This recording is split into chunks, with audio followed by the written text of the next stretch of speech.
En lugar de irse a la cama dócilmente como niños buenos, combatirán con todas sus fuerzas el sueño nocturno hasta que caigan rendidos. También están totalmente dispuestos a provocar a los adultos mientras exploran los complejos contornos del mundo social, de la misma forma que los jóvenes chimpancés que acosan a los adultos dentro de sus propios grupos. Ver cómo se responde a sus bromas y provocaciones les sirve tanto a niños como a chimpancés para descubrir los límites de lo que de otro modo sería una libertad demasiado desestructurada y aterradora. Semejantes límites, una vez descubiertos, proporcionan seguridad, incluso si el momento en el que los detectan supone una decepción o una frustración momentánea. Recuerdo una vez que llevé a mi hija a un parque cuando tenía unos 2 años. Estaba jugando en las barras colgantes, suspendida en el aire. Un monstruito particularmente provocador de más o menos su misma edad estaba de pie justo en la misma barra a la que ella estaba agarrada. Vi cómo se iba acercando a ella y nuestros ojos se cruzaron. Entonces, muy despacio y totalmente adrede, le pisó las manos, de forma repetida y cada vez con más fuerza, mientras me miraba desde arriba. Sabía perfectamente lo que estaba haciendo. Que te den, papi, parecía ser su filosofía. Ya había llegado a la conclusión de que los adultos merecían un absoluto desprecio y que podía desafiarlos con total tranquilidad. Lástima que él también estuviera condenado a convertirse en otro. Ese era el lamentable futuro que sus padres le habían impuesto. Y, para su gran sorpresa, lo aparté con fuerza de la estructura y lo lancé volando a una distancia de unos 10 metros. No, no lo hice.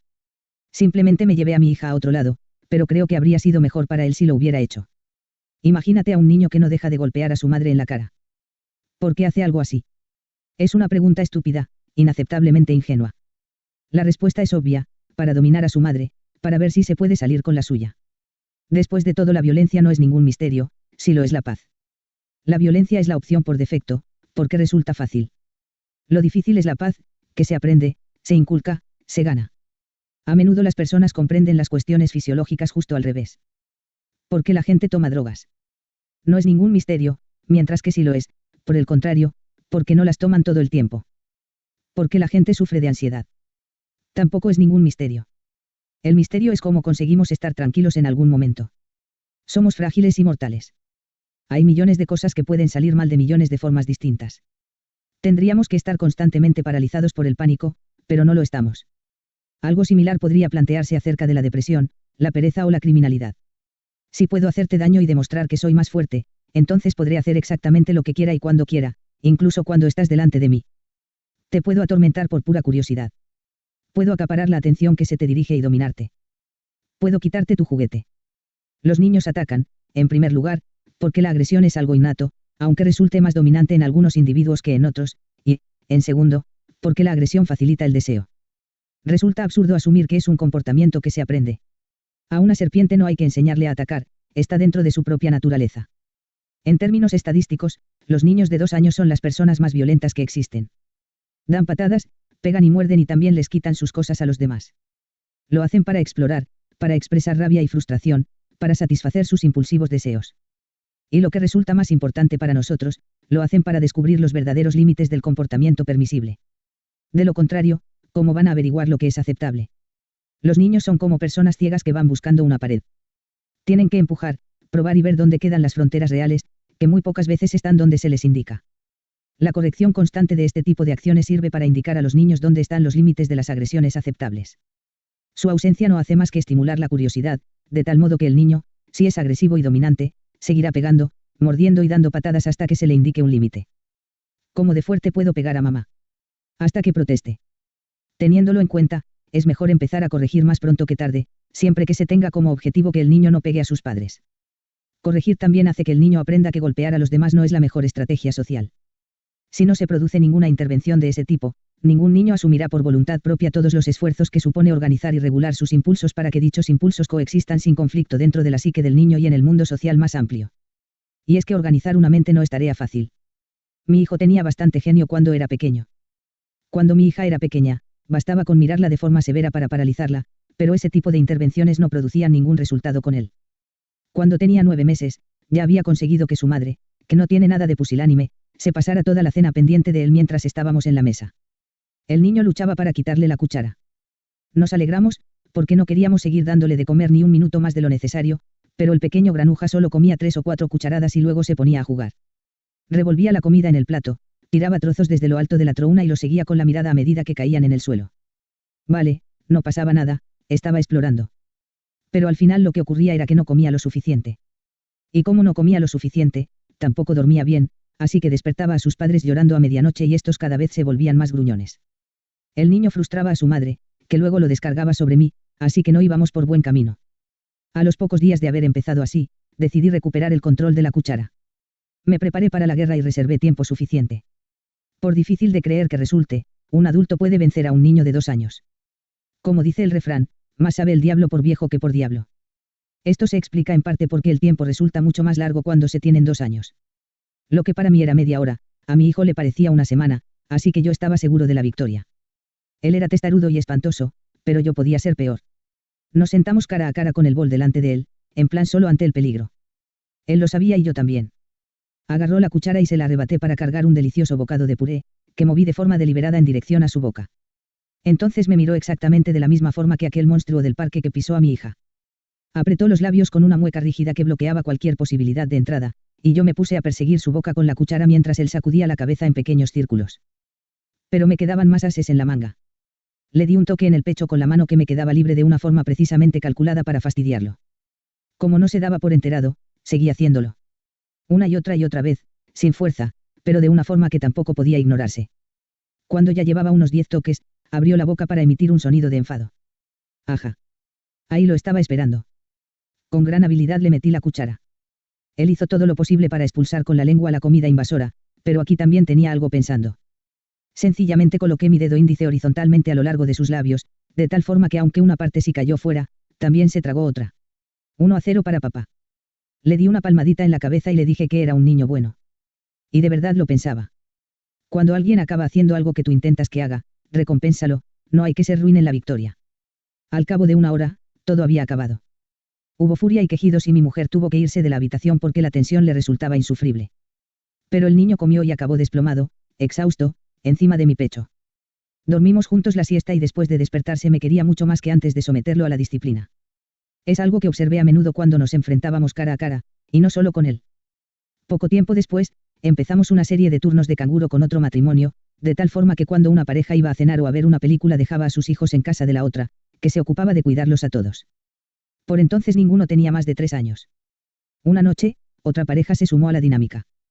Yo no conocía mucho a su hijo, un niño grande y fuerte de 2 años. Nunca se duerme, me dijo el padre. Cuando lo acuestas, se ir reptando de la cama y viene al piso de abajo. Normalmente le ponemos un vídeo de Barrio Sésamo con Elmo y se pone a verlo. Ni de casualidad voy a recompensar a un niño recalcitrante por un comportamiento inaceptable, pensé para mis adentros, y desde luego no voy a ponerle a nadie un vídeo de Elmo. Siempre detesté a ese siniestro muñeco llorón, una mancha indigna en el legado de Jim Henson. Así pues, ni hablar de cualquier recompensa con Elmo de por medio. Obviamente no dije nada porque es imposible hablarles a unos padres sobre sus hijos a no ser que estén dispuestos a escuchar. 2 horas después, acostamos a los niños. 4 de los 5 se durmieron enseguida, todos menos el aficionado a Barrio Sésamo. Sin embargo, como lo había colocado en una cuna, no podía escaparse pero sí ponerse a chillar, y es exactamente lo que hizo. No estaba mal pensando, era una buena estrategia, pues molestaba y podía acabar despertando a los otros niños, que a su vez se pondrían también a chillar. 1 punto para el niño. Así que me dirigí a la habitación y le dije, túmbate. No sirvió para nada. Túmbate, le dije, o te tumbaré yo. A menudo no sirve para mucho razonar con niños, sobre todo en circunstancias semejantes, pero estoy convencido de que todo el mundo se merece una advertencia. Desde luego no se tumbó, sino que, para dejar las cosas claras, volvió a chillar. Los niños hacen estas cosas a menudo. Unos padres asustados tienden a pensar que un niño que llora siempre está triste o le duele algo, pero no es cierto. La rabia es una de las razones más comunes para llorar, como han confirmado determinados análisis minuciosos de los patrones musculares que revelan los niños al sollozar. Cuando un niño llora por rabia, no tiene el mismo aspecto que cuando llora por miedo o por tristeza y tampoco suena igual, algo que se puede distinguir si se presta atención. Llorar por rabia es a menudo un acto de dominación y hay que tratarlo como tal. Así que lo agarré y lo tumbé, con suavidad y paciencia pero con firmeza. Él se levantó y yo lo tumbé. Se levantó otra vez y lo tumbé. Se volvió a levantar y esta vez, tras tumbarlo, le puse la mano en la espalda. Se agitó como un titán, pero sin resultado. Al fin y al cabo, no tenía más que la 10ª parte de mi tamaño, me bastaba con una mano, así que lo mantuve tumbado y empecé a hablar con él con tranquilidad, diciéndole que era un niño bueno y que tenía que relajarse. Le di un chupete y empecé a darle golpecitos suaves en la espalda. Entonces él comenzó a relajarse y sus ojos empezaron a cerrarse, así que quité la mano. Inmediatamente él se puso de pie. Me quedé sorprendido. El niño tenía su genio. Lo agarré y volví a tumbarlo una vez más. Túmbate, monstruo, le dije. Le volví a dar golpecitos en la espalda, algo que calma a algunos niños. Se estaba cansando y estaba listo para rendirse. Cerró los ojos, yo me levanté y fui avanzando rápidamente en silencio hacia la puerta. Y ahí me giré para ver cómo estaba una última vez, se había vuelto a levantar. Lo señalé con el dedo y le dije. Abajo, monstruo. Iba en serio. Se tumbó como si le hubieran disparado y cerré la puerta. Nos gustamos. Ni mi mujer ni yo le oímos hacer el menor ruido el resto de la noche. ¿Qué tal el niño?, me preguntó el padre cuando volvió a casa mucho más tarde. Bien, le dije, no ha dado ningún problema. Ahora está dormido. ¿Se ha levantado?, me preguntó el padre. No, le respondí, ha estado dormido todo el rato. El papá me miró. Quería saberlo, pero no me preguntó. Y no le dije nada. Como dice el refrán, no hay que echarles margaritas a los cerdos. Puede que parezca algo duro, pero ¿qué me dices de enseñarle a tu hijo a no dormir y recompensarlo con las payasadas de un muñeco siniestro? Eso sí que es duro. Si cada uno puede elegir su mal, yo sé con cuál me quedo. Disciplina y castigo. A los padres de hoy en día les aterrorizan dos palabras frecuentemente yuxtapuestas, disciplina y castigo, que les sugieren imágenes de cárceles, soldados y botas militares. La distancia entre disciplina y tiranía o entre castigo y tortura, efectivamente, se cruza con facilidad, así que hay que ir con cuidado con la disciplina y el castigo. La aprensión resulta natural, pero ambos son necesarios. Se pueden aplicar consciente o inconscientemente, bien o mal, pero no hay forma de evitarlos. No es que sea imposible disciplinar mediante recompensas. En realidad puede dar muy buenos resultados recompensar el buen comportamiento. El más famoso de los psicólogos conductistas, B.F. Skinner, era un firme defensor de este tipo de enfoque. De hecho, era todo un experto que enseñó a jugar al ping-pong a unas palomas. Lo cierto es que tan solo eran capaces de lanzar la pelota de un lado a otro picoteándola, pero no eran más que palomas, así que, aunque jugaran mal, la cosa ya era todo un logro. Skinner incluso enseñó a sus pájaros a guiar misiles durante la Segunda Guerra Mundial, en el proyecto Paloma, luego conocido como Orcon. Hizo grandes avances, hasta que la invención de los sistemas de guía electrónicos dejó obsoletos sus esfuerzos. Skinner observaba de forma excepcionalmente minuciosa a los animales que entrenaba. Cualquier tipo de acción que se asemejara a lo que él intentaba que realizaran suponía una recompensa inmediata adecuadamente proporcionada, es decir, no tan pequeña como para resultar irrelevante ni tan grande como para comprometer futuras recompensas. Se puede adoptar una estrategia semejante con los niños, y lo cierto es que funciona muy bien. Imagina que quieres que tu hijo ayude a poner la mesa, una habilidad bastante útil. El niño te gustaría más si pudiera hacerlo y sería bueno para su autoestima. Así pues, divides ese objetivo de comportamiento en diferentes elementos. Uno de ellos es llevar el plato desde el armario hasta la mesa, pero quizá resulte demasiado complejo. A lo mejor tu hijo solo lleva unos meses andando y todavía lo hace tambaleándose. Por eso empiezas con la práctica dándole un plato y pidiéndole que te lo devuelva, después de lo cual le puedes dar una palmadita en la cabeza. Puedes convertirlo en un juego, cógelo con la izquierda, cambia de mano, pásatelo por detrás de la espalda. Después puedes darle un plato y retirarte unos pasos, de tal modo que tenga que andar unos pasos antes de devolvértelo.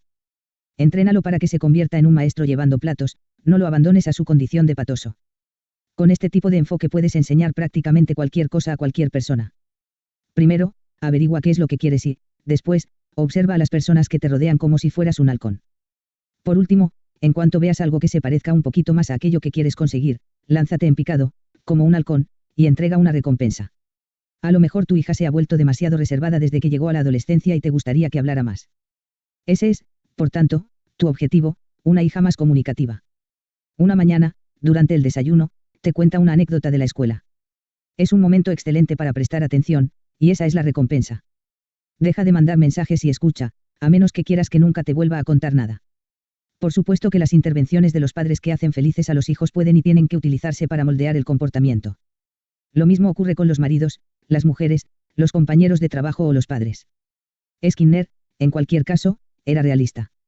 Se dio cuenta de que el uso de la recompensa era muy difícil, el observador tenía que esperar pacientemente hasta que el objeto de estudio manifestara espontáneamente el comportamiento deseado, que entonces se reforzaba. Algo así exigía mucho tiempo y largas esperas, lo que supone un problema, por no hablar de que mataba de hambre a los animales con los que trabajaba, dejándolos que perdieran hasta 3/4 partes de su peso normal para que terminaran estando lo suficientemente interesados en prestarle atención. Pero estas no son las únicas limitaciones de un enfoque estrictamente positivo. Las emociones negativas, como las positivas, nos ayudan a aprender. Y tenemos que aprender, porque somos estúpidos y porque se nos hace daño con facilidad. Porque podemos morir si no lo hacemos. Algo así ni está bien ni nos hace sentir bien, de lo contrario iríamos detrás de la muerte y acabaríamos muriendo. Pero lo cierto es que ni siquiera nos agrada pensar en la remota eventualidad de la muerte, sea cuando sea. Así, las emociones negativas, por desagradables que resulten, nos protegen. Sentimos dolor, miedo, vergüenza y asco, y así evitamos sufrir daños. Y se trata de sentimientos que solemos sentir a menudo. De hecho, sentimos más emoción negativa ante una pérdida de un valor determinado que la positiva que experimentamos si conseguimos algo de ese mismo valor. El dolor es más contundente que el placer y la ansiedad, más que la esperanza. Las emociones, las positivas y las negativas, presentan dos variantes apropiadamente diferenciadas. La satisfacción, técnicamente, la saciedad, nos señala que lo que hemos hecho estaba bien, mientras que la esperanza, técnicamente, un incentivo, nos indica que algo placentero va a ocurrir.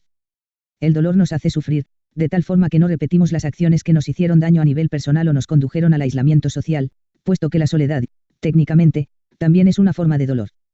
La ansiedad nos hace alejarnos de las personas dañinas y los malos lugares para que no tengamos que sentir dolor.